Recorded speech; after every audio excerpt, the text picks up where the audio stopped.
Bismillahirrahmanirrahim.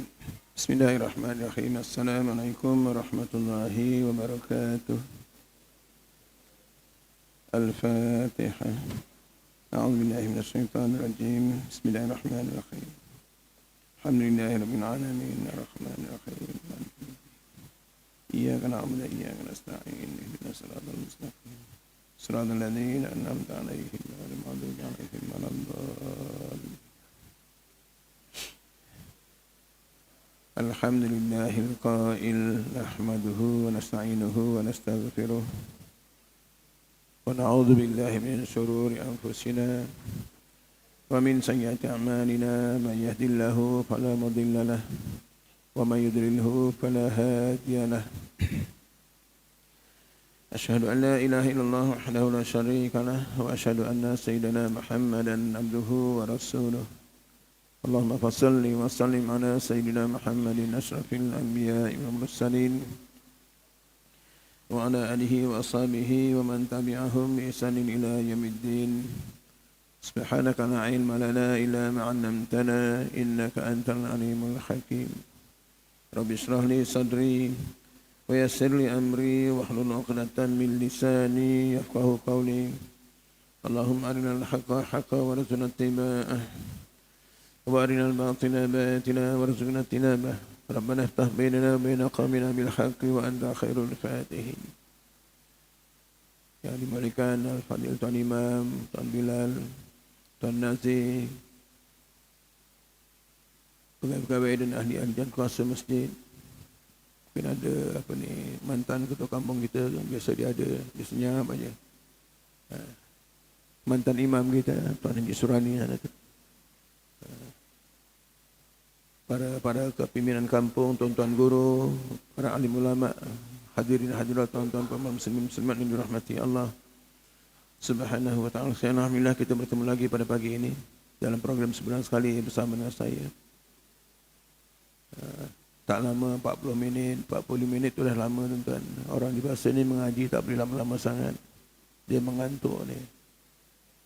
Ya, walaupun pagi mengantuk. Kalau kursus haji tuan-tuan, kalau petang jangan buatlah, memang tidur semualah. Silap-silap penceramah pun tidur. Ya. Kenapa kita sama-sama mendengar solat berjamaah, sama itu ada pula kuliah-kuliahnya. Ini untuk peringatan bersemua. Yang bawa pun jadi peringatan dia, yang dengar pun jadi peringatan dia. Sebab kalau kita nak jadi baik itu memang Allah pilih. Dalam satu hadis Nabi SAW bersabda, "Ma yuridillahu khairan yufaqihu fid-din wa yulhimu rusydahu." Barang siapa yang dikehendaki Allah untuk jadi baik, maka diberinya kepahaman agama. Dan diberikannya petunjuk, diilhamkannya dengan petunjuk. Wa yulhimu rusydahu. Diilhamkannya dengan petunjuk. Ya. Nak jadi baik begitulah. Allah pilih itu sebenarnya. Bukan senang nak datang-datang pagi-pagi ni. Tidur lagi sedap ni, cari cuti ni. Semalam penat waktu pergi Kuala Lumpur, contohnya lah tuan-tuan. Ya. Dan balik pun jam, pergi pun jam. Ini contohnya lah. Dia dah penat, kat rumah je lah. Siapa orang yang jadi baik ni? Yang Allah pilih jadi baik ni, tuan-tuan kat depan saya ni lah. Tuan-tuan perempuan ni lah. Siapa lagi? Ya. Datuk mengaji pula. Mengaji ni sepatutnya itulah. Sepatutnya mengaji ni yang terbaik. Kita baca kitab-kitab ulama-ulama dulu. Contoh Imam Ghazali contohnya, yang lahir pada tahun 450 Hijrah, meninggal pada 505 Hijrah, 55 tahun yang mulia. Tapi buah tangan dia sampai sekarang kita baca. Kitab Ihya kita baca, Minhajul Abidin kita baca, Allah. Bidan Hidayah kita baca. Berapa banyak dia punya sahamnya tu. Dan setiap kita yang baca kitab dia ni, dianggap saya anak murid dia. Lepas tu mengaji ni kalau boleh biar berkitab, tapi yang berkitab ni gurunya saja. Anak muridnya lebih alim. Tak payahlah berkitab. Anak muridnya ilmunya kat sini. Tuan gurunya ilmu dalam kitab. Dia bukan nak sini tuan-tuan. Mana-mana. Macam tu di mana-mana pun payah. Lepas tu kalau kitab tu kecil. Kira-kira RM7-8 ke RM10. Kita boleh sponsor, cari sponsor. Tapi kalau kitab pun RM4-5, mana nak cari sponsor tuan-tuan. Saya ada cari sponsor. Dapat RM2,100 ni. Kitab apa yang kita baca? Jauharatul Tauhid atau Permata Ilmu Tauhid yang dibaca seminggu sekali, sebulan sekali oleh Ustaz Samsudin Siddiq. Saya tuan-tuan kenal lah Ustaz Samsudin Siddiq itu. Ya, di surah Az-Zubir. Permata Ilmu Tauhid oleh Ibrahim Al-Laqani. Ya. Itu memang 30 lebih lah satu tu. Bolehlah kita cari, dapat 2,100, dapat 70 kitab. Cuma malangnya bila ada orang sponsor ni sampai 70 buah kitab, yang datang ni 30, 35, yang lain tu pernah pergi. Kitab ambil, tapi datang tidak. Jadi kita perasal sikit, kecewa sikit lah. Ya. Jadi bila Allah berkehendak kita jadi baik, maka diberi kita petunjuk, diberi kita fahaman tentang agama, faham tentang agama, diberi ilham untuk kebaikan. Dan bila Allah nak jadikan seorang itu binasa, pun ada juga petunjuknya. Ya. Kata Hamid Al-Afaf yang terkenal, namanya sebagai seorang ahli sufi. Apa kata dia? Ada 3 perkara ni, hati-hati tuan-tuan. Yang pertama, Allah bagi kita ilmu tapi tak diamal. Ini tanda-tanda Allah nak binasakan kita. Ilmu ni kalau tak diamal tak guna. Ya? Manfaatnya ilmu dengan diamal. Kalau tak diamal tak guna. Macam pokok, kita tanamlah pokok musangking. Tengok musangking, macam kat raup itulah. Tapi langsung tak berbuah. Contohnya, ada manfaat apa? Menyemak aja. Ya? Yang pertama. Yang keduanya, diberi bersahabat dengan orang-orang soleh, tapi tak ikut jejak mereka. Langsung tak ikut jejak mereka. Bahkan tidak beradab pada mereka. Ni. Di masjid ramai orang soleh yang buat kuliah termasuk Datuk Mufti kita, Masya Allah tuan-tuan. Ya, saya terkesan bila campur dengan Datuk Mufti ni. Kita pernah panggil dia di surah Az-Zubir itu. Ya, malam Jumaat, Khamis malam Jumaat. Tengah azan dilaungkan, dia duduk kat kereta. Rupanya dia buka puasa. Puasa dengan Khamis. Kita tak puasa, dia puasa. Lepas lepas kuliah tu, lepas Isyak tu, adalah jamuan sikit. Saya kat sebelah dia. Dia makan sikit, sejemput aja. Aku nak tambah pun malu. Padahal kambing tu, kambing kari tu. Main-main tu. Dan yang ketiga, diberi masa, diberi peluang untuk mentaati perintah Allah, tapi dia buat kerja tidak ikhlas. Ini 3 perkara ni, hati-hati. Ya, termasuklah saya pun kena hati-hatilah. Biarlah kita buat kerja dengan ikhlas. Ya. Supaya mudah-mudahan amal kita yang ikhlas tu walau sedikit diterima Allah Ta'ala. Itulah bekalan kita besok. Masa tak banyak lagi, makin lama makin singkat, makin singkat, makin singkat. Apa kata Imam Ghazali? Dunia itu di belakang, akhirat itu di depan. Perjalanan itu jauh, bahaya itu besar, bekalan itu sedikit. Kita merangkak ke, menapak ke, melangkah ke, tetap kita akan tinggalkan dunia ini. Ya. Sebab dunia pinjaman sementara. Ya. InsyaAllah seterusnya kita sambung pelajaran kita, masih lagi dalam bab apa?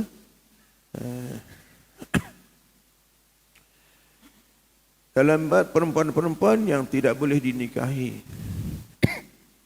Ya. Yang kita bincang di antaranya ialah bila dia berkait dengan bersemenda, mertua menantu, ibu tiri, anak tiri. Tapi baru saya dengar cerita ada maklumat daripada sahabat kita di seberang sana. Ya, seorang lelaki ini nikah dengan seorang perempuan janda, ada anak perempuan. Tak lama dia menikah, 3-4 tahun dia menikah, meninggal istrinya. Dia ambil anak tiri itu jadi isteri dia. Ini kan gonjol. Boleh ke tuan-tuan? Kecuali kalau dia belum bersama dengan apa ibunya, boleh. Dia cerai dulu, belum bersama, belum diduhul lagi, maka diceraikan, ambil anak tiri, boleh. Tapi ini dah 3-4 tahun, macam mana agaknya? Tak pernah kok, tak pernah usik. Masuk dalam aquarium aja agak. Mesti dah pakai kan? Dah jadi mahram, anak tiri jadi mahram. Sebelum diduhul ibunya, anak tiri, masih lagi belum mahram lagi. Dah diduhul jadi mahram. Tak boleh. Tahulah macam mana. Itulah untungnya kita ni ada pengawalan tentang agama. Kita bukan nak kutuk sana-sana yang alim betul. Tapi yang jahat betul. Kadang-kadang dia menyamar sebagai Pak Kiai tu tuan. Yang sana ni. Tapi sebenarnya palsu. Ya. InsyaAllah kita sambunglah pelajaran kita. Supaya kita memahamilah mana golongan-golongan yang tak boleh kita nikahi. Perempuan mana yang kita tak boleh nikahi. Bahagian ke-6, kita sama baik yang ke-6 ya. Perempuan-perempuan yang tak boleh kita nikahi ialah mengumpul dua adik-beradik dengan muhrimnya, disebut muhrim di sini, dengan mahramnya, patutnya mahramnya kan. Pada satu-satu masa. Dikumpulkan dua adik-beradik pada satu-satu masa menjadi isteri kita. Walaupun kita kota ada 4 bagi laki-laki. Ini contohlah tuan-tuan. Depan saya ni mana ada 1 pun payah, 2 pun payah. Ada yang 2 tak agaknya. Cuba angkat tangan, saya yang 2. Nanti aku belanjalah. Alhamdulillah. Oh ni Cik Jamal ya. Nanti aku belanjalah pergi kopi road sana. Minum kopi road. Yang lain tak ada ya? Seorang aja. Ini kata arwah Ustaz Ali Parman katanya apa?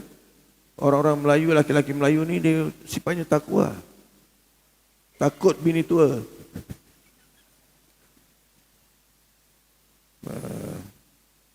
Tapi dalam Quran sebut kalau kamu takut tidak berlaku adil, cukup dengan seorang saja, kan gitu kan? Ya. Wa in khiftum alla ta'dilu fawahidatan. Dan jika sekiranya kamu takut tidak berlaku adil, cukup dengan seorang saja. Yang seorang itu pun insya-Allah mudah-mudahan kita jadi pasangan kita dunia sampai akhirat. Ya. Haram ke atas lelaki mengumpulkan dua adik-beradik ataupun antara seorang perempuan dengan emak saudaranya ataupun antara perempuan dengan mahramnya. Itu ya. Jangan dikumpulkan pada satu masa. Masa yang sama itu dua adik-beradik itu jadi isteri kita. Tapi kalau salah seorangnya dah bercerai, talak 3 tak boleh bersama lagi ataupun dia meninggal dunia, ini boleh ambil satu lagi. Dalam hal ini Allah berfirman, A'udzubillahi minasyaitonirrajim wa an tajma'u bainal ukhtaini illa ma qad salaf. Innallaha kana ghafurar rahim. Dalilnya itu ada dalam Quran. Larangan Allah itu ada dalam Quran. Apa lagi yang kita nak pegang? Tentulah Quran dengan hadis. Ya, selain pada dua itu ijma' ulama. Qiyas dan sebagainya, ya kan? Kalau itu tak jadi pegangan kita, sesatlah kita. Maksudnya dah diharamkan menghimpun dalam perkahwinan dua perempuan yang bersaudara. Bersaudara maksudnya adik-beradik. Kecuali yang telah terjadi pada zaman yang lampau. Zaman dulu dibuat. Bahkan tak lama pun, tahun berapa tu? Mungkin 20 tahun lepas kan. Di Johor tu, yang dikatakan Ustaz Abu Talib ni, dikumpul 10 orang isteri. Dan di antaranya ada yang mak saudara dengan anak saudara. Dengan isteri dia. Itu sesatlah tu. Ya. Itu sesatlah, jangan ikutlah. Sesungguhnya Allah tu Maha Pengampun lagi Maha Penyayang. Jadi kalau kita ikut apa-apa juga yang diperintahkan Allah, kemudian kita ikut juga, taati pula perintah yang dilarang Allah Taala, insya-Allah hidup kita bahagialah kan. Ya. Bahagialah di kecukupan lah apa-apa keperluan kita. Itu satu hadis qudsi yang Allah berfirman macam mana? Abdi ati'ni fima amartuka wala tu'allimni bima uslihuka. Hambaku taatilah semua perintahku dan jangan kamu nak memberitahu aku apakah hajat keperluanmu. Apa-apa juga yang Allah perintahkan kita kerjakan, taati.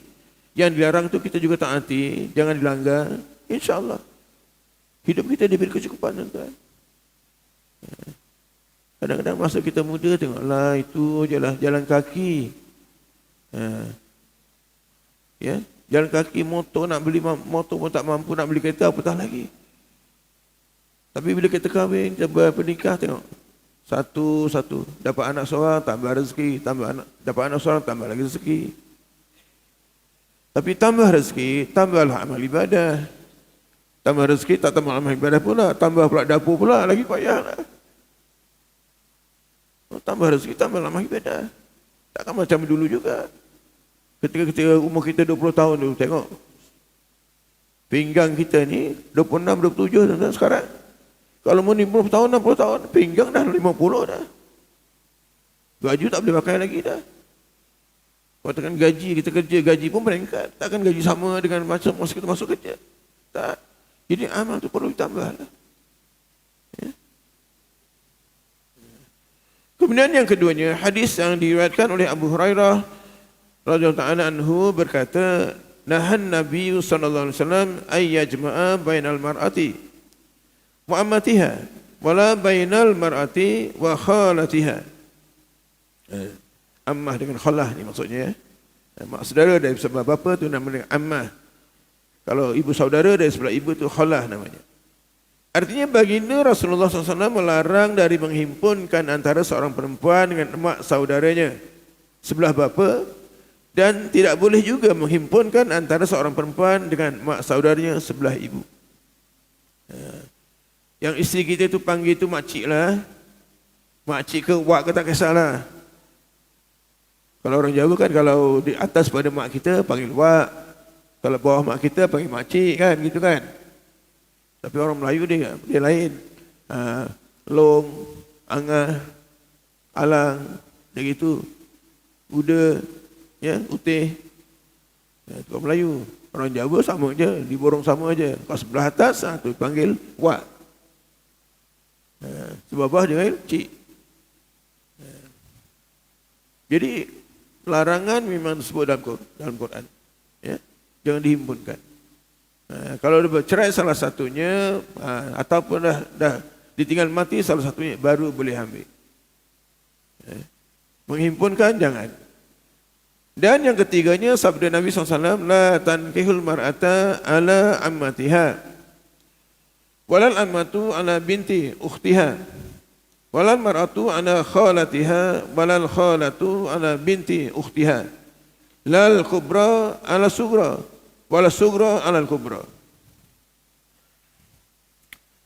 Maksudnya tidak boleh dikahwini seorang perempuan yang dihimpunkan dengan mak saudara sebelah bapa, dan tidak boleh antara mak saudara sebelah bapa dengan anak perempuan saudara lakinya. Tak boleh mak saudara sebelah bapa dengan anak perempuan saudara lakinya, adik-adik laki-lakinya itu, anak saudara dia, tak boleh juga. Juga tidak boleh dihimpunkan seorang perempuan dengan mak saudara sebelah ibunya, dan tidak boleh mak saudara sebelah ibu dihimpunkan dengan anak perempuan daripada saudara perempuannya. Sama juga. Tidak yang besar dengan yang kecil, dan tidak juga yang kecil dengan yang besar. Yang kecil tu anak saudara tadilah. Yang besar tu mak saudara dia. Sama ada sebelah ibu atau sebelah bapa sama. Sebab itu mahram, tuan. Itu mahram. Yang mahram ni mana kita pun, dia mahram tu bukan mahram dengan si suami tadi, bukan. Mahram tu dengan anak saudara dia, dengan mak saudara dia. Walaupun begitu, ya, pada masa itu kita ni tak boleh menghimpunkan dua tu pada satu ketika jadi isteri kita, tetapi nak bersalam dengan dia boleh tak? Raya-raya balik kampung salam dengan mak saudara sebelah isteri, boleh tak? Boleh? Ya enggak bisa dong. Cuma nikah tak boleh. Tak boleh. Pasal itu tak ada kaitan dengan kita. Ya kan? Kalau mak saudara kita, boleh. Itu mak saudara isteri, tak boleh. Kenapa? Dia akan boleh jadi isteri kita pada satu ketika besok, bila isteri kita dah tak ada. Dah bukan isteri kita. Dengan anak saudara dia tak boleh. Ya, dah tak ada. Baru boleh nak nikah dengan dia. Tapi dari segi mahram bukan mahram. Masalah kalau kita fikir, isteri baginda Rasulullah SAW. Dia tak boleh nikah dengan dia. Ya. Sahabat tak boleh nikah dengan dia. Yang jadi balu tak boleh nikah dengan dia. Tuan. Tapi mahram tak dengan dia, tidak mahram. Batal tak wuduk? Batal.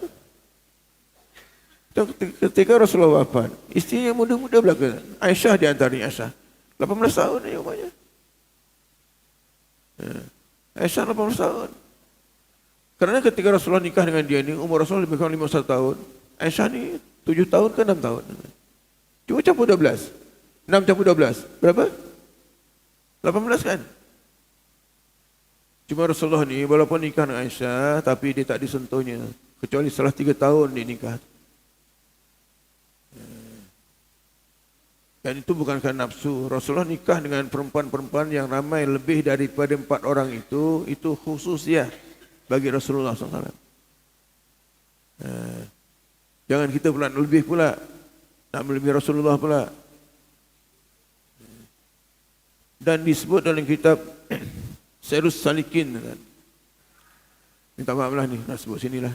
Kekuatan Rasulullah ini menyamai 40 laki-laki akhirat. Satu laki-laki akhirat sama dengan 100 laki-laki dunia yang kuat. Cuma fikir sendiri. 40 kali 100 berapa? Tapi Rasul tak guna pakai yang itu. Dikahwini semua, boleh kata semua isteri janda belaka.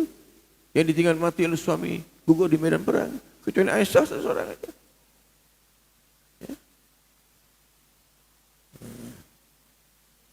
Okay, selesai masa satu ya. Kemudian perkara seterusnya yang kelima, yang ketujuh daripada golongan perempuan-perempuan yang tidak dibolehkan dikahwini oleh seorang isteri, seorang suami, seorang lelaki, ialah perempuan yang kelima untuk lelaki yang mempunyai 4 orang isteri. Dah ada 4, dia nak tambah satu lagi. Ini tak boleh. Ini tak boleh. Apatah lagi lebih pada itu. Ya. Tidak harus bagi seorang lelaki berkahwin lebih dari 4 orang isteri dalam mazhab ahli sunnah wal jamaah. Jelaslah bila sebut ahli sunnah wal jamaah, termasuklah keempat-empat mazhab. Hanafi, Maliki, Syafi'i, Hambali. Dan ahli sunnah wal jamaah ini dikaitkan dengan kalau tauhidnya Asy'ariyah atau Asy'ariyah ataupun Al-Maturidiyah. 2 itu saja ulama tauhid yang terkenal. Ya, bila pergi berfiqahnya yang pegang Hanafi ini dia tauhidnya pada Maturidiyah. Abu Mansur Al-Maturidi. Bila pergi kepada yang 3 pula tadi Maliki, Syafi'i, Hambali, tauhidnya pergi pada Asy'ariyah. Imam Hasan Asy'ari. Dan mazhab Hanafi ini kebanyakannya memang dia daripada Bangladesh, India, Pakistan membawa kepada negara-negara Balkan termasuk Turki dan sebagainya. Itu yang kadang-kadang mazhab Hanafi ini, dia kalau pegang anjing, kalau anjing tu kering, dia kering. Tak najis, tak anggap najis. Kan? Saya pernah pergi Turki. Turki ni punya anjing yang besar-besar macam orangnya juga. Itu peliknya tu. Tinggi-tinggi, macam ni lah. Anjing kita kan kecil-kecil ni kan. Dia besar-besar macam orangnya juga. Jadi satu ketika tu, guide tu, pemandu pelancong tu, bawalah kita ke restoran tu. Dah tu dia pegang anjing ni, pegang. Dia los-losnya. Mengelus-los macam mana? Dia los-losnya. Dah tu hidangkan makanan. Aku sampai tak nak makan lah. Sebab kita pegang anjing ni kena najis. Tapi ada kaul mengatakan kalau dia kering, kita kering, tak najis. Atau dia basah, kita basah, juga tak najis. Suatu satu ketika tu, tahun-tahun 30-an ke, 20-an ke, 40-an dulu, tengok mana masjid orang putih kan, banyak kan. Dan apa kerja-kerja dia ni, guard dia ke, apa ni, jaga dia ke, apa ni, driver dia, orang kita Melayu. Disuruh bandingkan anjing tu. Tapi kalau bila kira basah dengan basah, tak najis, apalah. Jangan kering dan basah. Ya? Sama ada kita kering dia basah atau dia kering kita basah, tak boleh. Tapi dia ada kaitannya, ada melekatnya tu. Jadi orang-orang yang di kawasan Balkan sana memang kebanyakannya memang berpegang pada Al-Maturidiyah, tetap juga ahli sunnah wal jamaah kan. 2 golongan itu tauhid tadi itu memang dari kalangan ahli sunnah wal jamaah. Ya. Dan seluruh dunia ini yang umat Islamnya lebih kurang 1.91 bilion, 85% daripadanya memang ikut ahli sunnah wal jamaah. Dia tak ikut ajaran yang lain. Bagaimanapun, tengok Mu'tazilah ke, Musyabbihah ke, Syiah dan sebagainya, masih dalam Islam juga. Kalau Syiah tu perang dengan Israel, kita nak sokong mana? Fikir-fikir sendirilah, takkan nak sokong Israel. Hidup Israel, konjol tu. Macam mana kan dengan sokong Iran tu? Ya? Dan siapa tu? Syekh Ali Khomeini mengatakan dalam perang-perang yang berlaku zaman Nabi sampai sekarang ini tidak pernah orang Islam kalah dengan Yahudi. Betul nak ratakan Yahudi betul. Silakan. Kita doakan aja. Ya. Tak pernah kalah orang Islam ni, ya.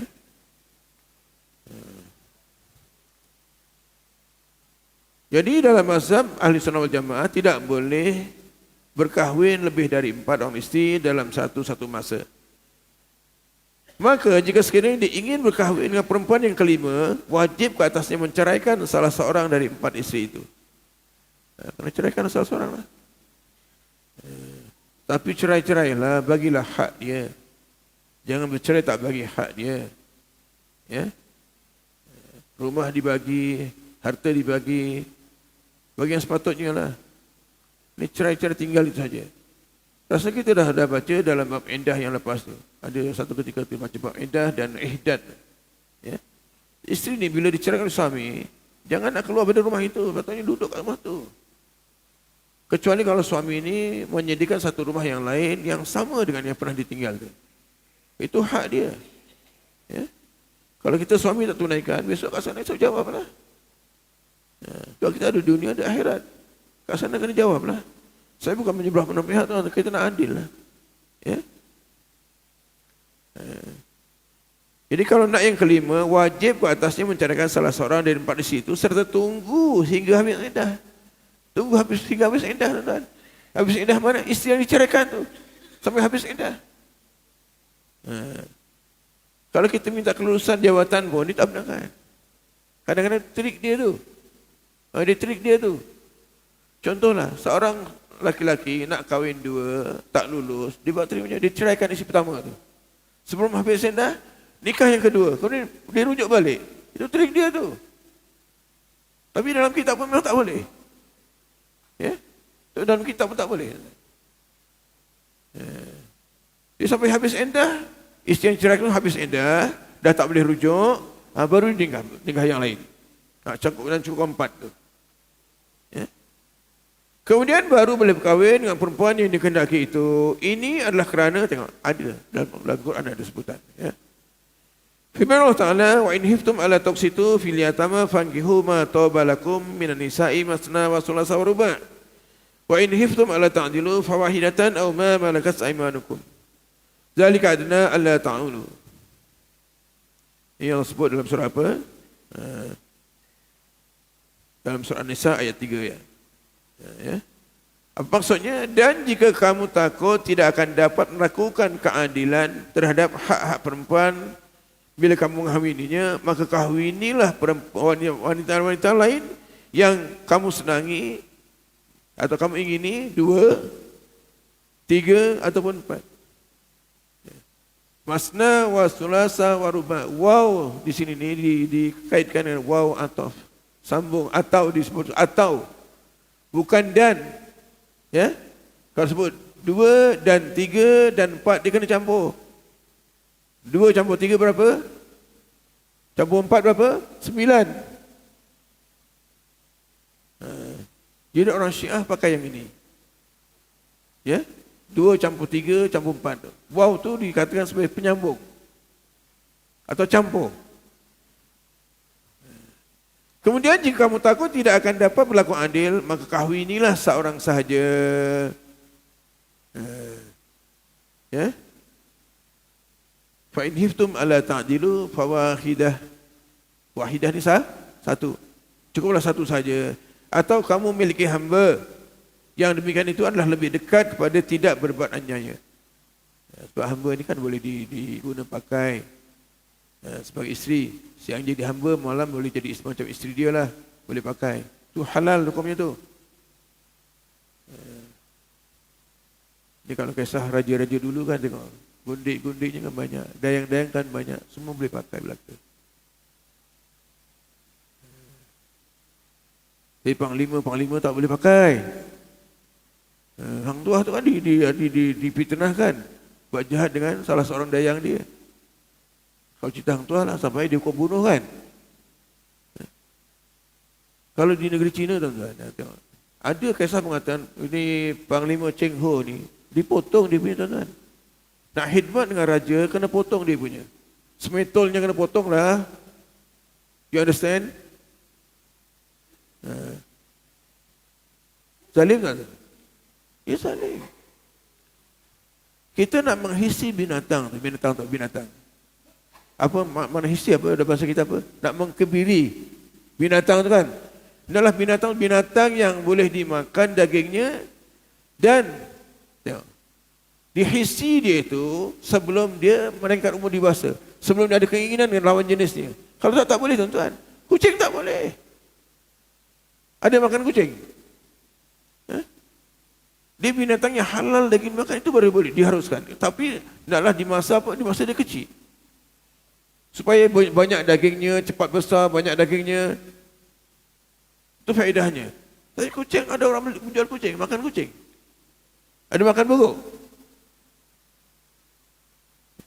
Pasal bila dah ada keinginan, tak boleh kita sekat dia. Tapi di Indonesia dia, hukum-hukumnya di hissi ni, kalau dia melampau sangat, dia perkosa sana, perkosa sini. Ada seorang guru pondok tu, dia kerjakan anak murid dia. Siapa namanya? Herman, apa namanya tu? Ya, masa tu PKP tu. Sampai mengandung, sampai melahirkan anak. Di mana? Di Jawa Barat, di Bandung. Ya. Jadi hamba boleh dipakai. Tapi sekarang di sini tak ada, sistem perambahan tak ada. Boleh katakan hampir tak ada, hampir pupus lah. Kalau ada pun di Afrika Barat tu, Mauritania tu dikatakan dah dihapuskan, dilupuskan. Tak boleh, ya. Kena guna balik.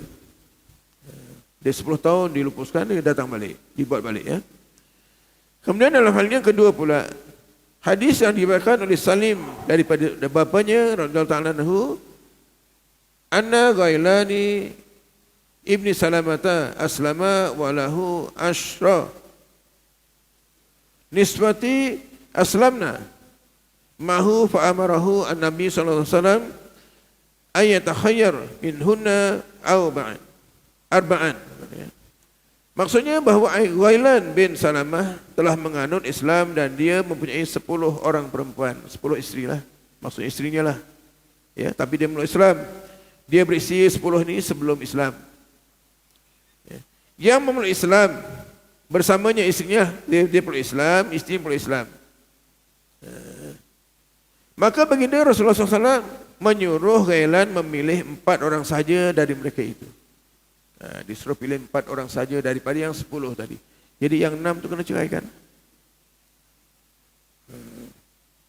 Tengok, Islam unik, Islam ya. Islam ni bila dinikah, dalam agama dinikah, kemudian suami isteri masuk Islam, kena nikah lagi tak? Tak payah. Tak payah. Ya.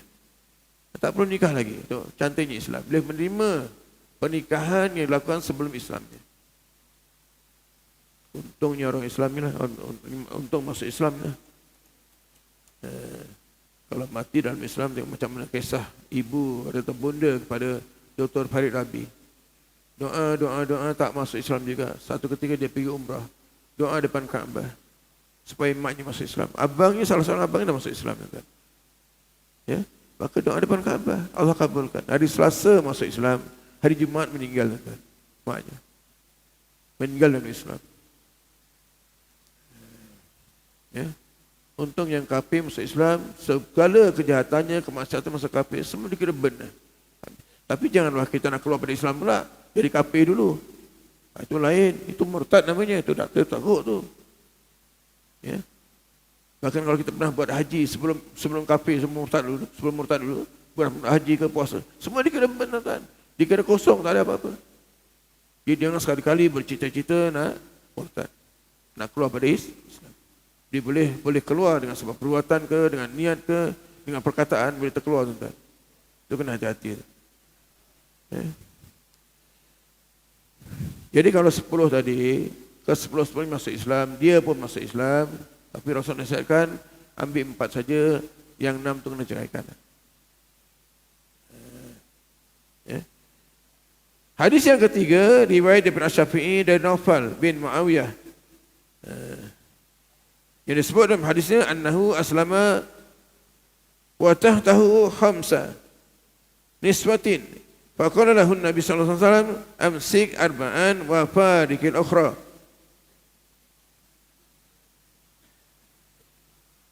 Artinya bahawasanya Naufal yang semasa dia memeluk Islam, di bawah jaganya ada 5 orang isteri. Maka baginda Rasulullah SAW sabda, peganglah 4 orang saja dan ceraikanlah yang lain.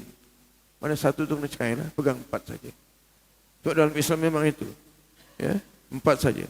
Yang Rasulullah lebih pada 4 itu khususiyah. Tidak semua. Ya. Tapi Rasulullah memang hebat. Banyak khususiyah padanya tak ada pada orang lain.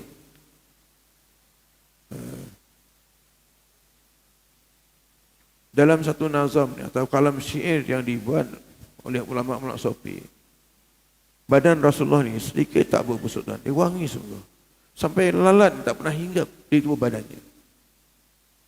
Lalat tak pernah hinggap. Seumur hidup tak pernah hinggap di badan Rasulullah. Kita cuba tak mandi 3 hari 4 hari.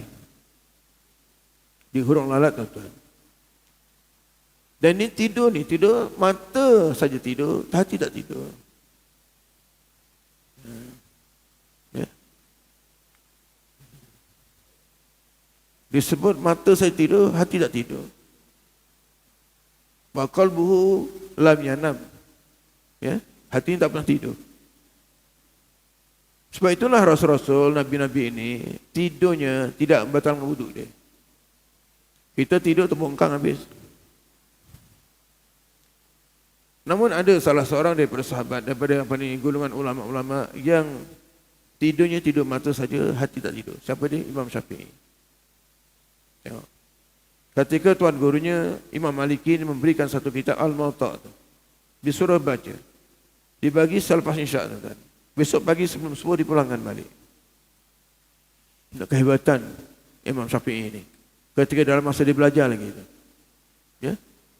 Jadi semasa memberikan kitab itu, dipesan oleh Syafi'i, kau baca kitab ini sampai habis.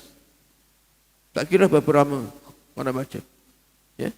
Dipulangkan tu ditanya. Dah habis kau baca? Sudah. Dah habis baca dah. Ditanya. Satu-satu dijawab sebiji-sebiji tu.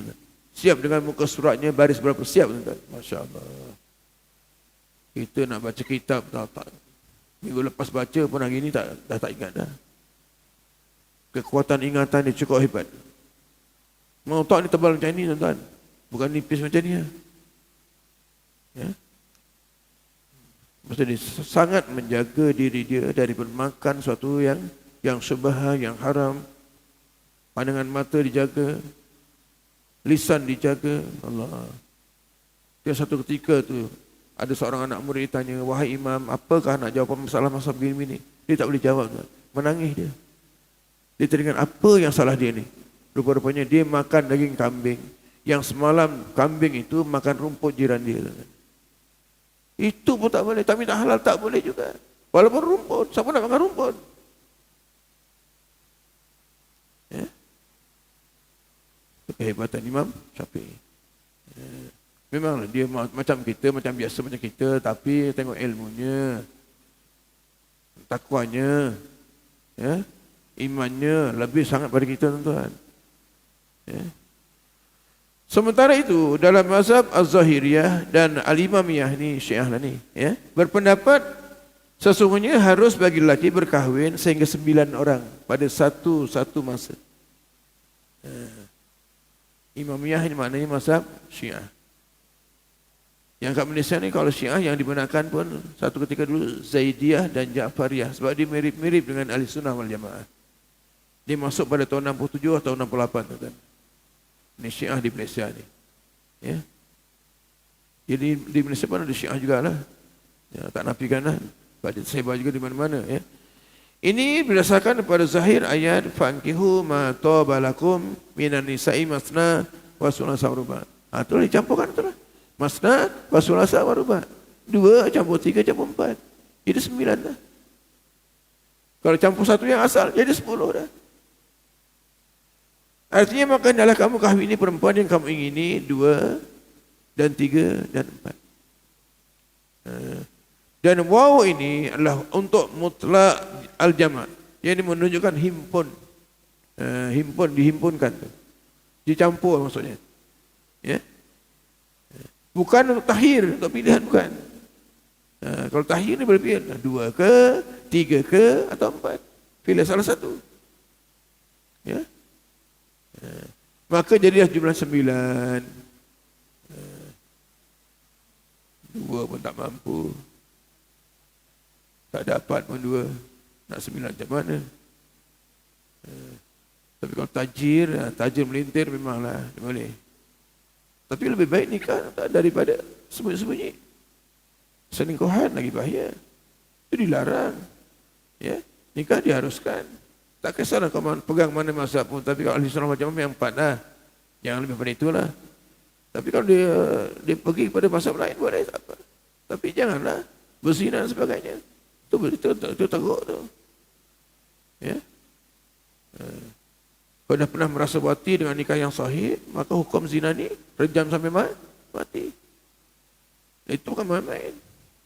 Ya. Kalau yang muhsan, rejam sampai mati. Kalau gair muhsan, sebat dengan 100 kali sebatan. Itu hukuman bagi penzina. Bahkan ada seorang umbat Bani Israel. 70 tahun umurnya lepas masa itu. Ya. Ini orang ahli ibadah, kuat ibadah. Satu malam ini hujan turun. Jadi pagi-pagi itu dia nak ke sungai, nak mandi. Di tengah jalan, jumpa seorang jariah, lantas dizinainya. Kemudian dia pergi sungai lah nak mandi. Tengah mandi dia meninggal, mati dia. Lemas di sungai itu. Tengok, di akhirat besok Allah hisab amalnya yang 70 tahun, habis dengan sekali zina. Habis dengan sekali zina. Nasib baiklah semasa dia sebelum mandi tadi, dia bagi sedekah pada seorang peminta sedekah sekeping roti. Itulah yang boleh menolong dia. Jadi yang amal ibadahnya habis dengan sekali zina saja. 70 tahun amal ibadah. Ya, luput dengan sekali zina. Masalah apa diharuskan nikah? Kenapa ditanda? Itu masalahnya. Wallahu a'lam. Jadi untuk hari ini saya kata 40 minit, ini pun lebih sikit dah. 42 minit, cukuplah takat tu. Akan datang kita melihat pula tajuk apa? Tanggungjawab seorang suami. Dia ada tanggungjawab suami, ada tanggungjawab isteri. Ya. Isteri ni tanggungjawabnya buat sedap dan sebenarnya dia tak banyak. Dia taat kepada Allah Ta'ala, berbakti kepada suami. Masak bukan kerja isteri. Allahu Akbar. Menyuci bukan kerja isteri. Ngurus rumah tangga bukan kerja isteri. Kerja ini sisi dua aja. Taat kepada Allah Ta'ala, berbakti kepada suami. Tapi kalau masak tadi bukan kerja dia, kalau suami suruh masak kena masak lah. Masalah kena berbakti kepada suami. Suruh nyuci kena nyuci lah.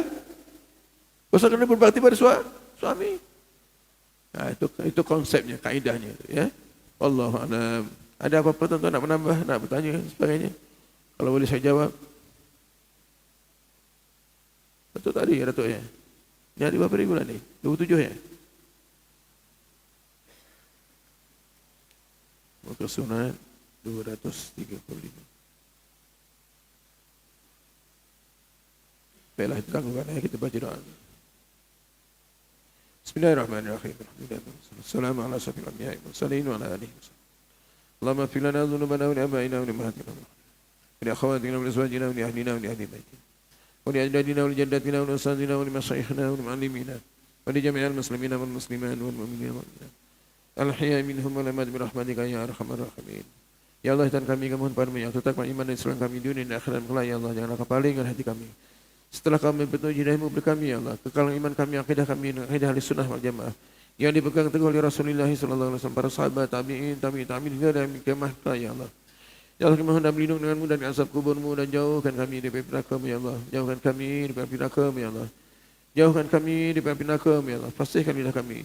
Saat-saat akhir kehidupan kami di muka bumi, mudah kami mengucapkan kalimat tauhid kalimah la ilaha illallah.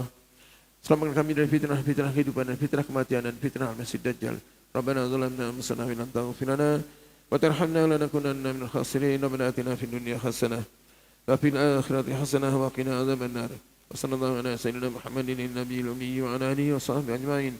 Walhamdulillahil alamin. Subhanakallahumma bihamdika asyhadu an la ilaha illa anta astaghfiruka wa atubu ilaik. Bismillahirrahmanirrahim. Al-'asri innal insana lafi khusr. Illa alladziina aamanu wa 'amilus shalihaat wa tawassaw bil haqqi wa tawassaw bis sabr. Sadaqallahul azim. Yang baik itu dari Allah, kalau ada salah silap itu dari kelemahan saya, saya mohon maaf. Wabillahi taufiq wal hidayah. Wassalamualaikum warahmatullahi wabarakatuh.